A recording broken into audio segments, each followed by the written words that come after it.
la comunicació. Per mi és una descoberta.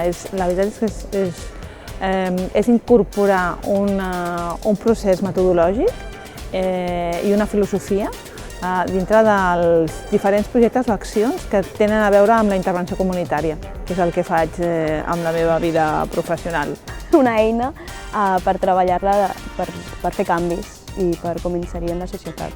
La comunicació educa, doncs que l'educació també, o educar, també és comunicar.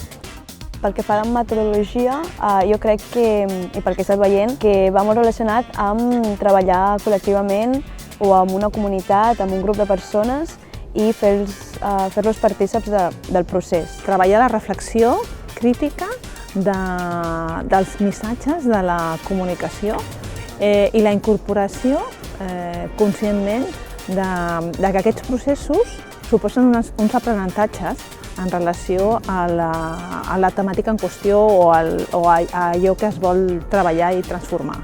El primer seria el d'un projecte que porta un procés, el de crear comunitat o crear-ho en grup o que sigui un projecte participatiu i col·laboratiu. I per últim, sobretot també el relat de tot el procés. Esperava poder aprofundir una miqueta més en aquesta metodologia, en aquesta filosofia de treball, no? Per poder incorporar-la. Concretar una mica amb què era, vull dir, m'agradava com la part que teniu dels diàlegs, de donar una mica un marc teòric, però també com la proposta de conversar i dialogar això una mica en general a partir d'exemples o els mateixos projectes que poguéssim pensar. A mi m'ha ajudat la diversitat que he trobat. Tot és una riquesa, no? El veure diferents punts de vista.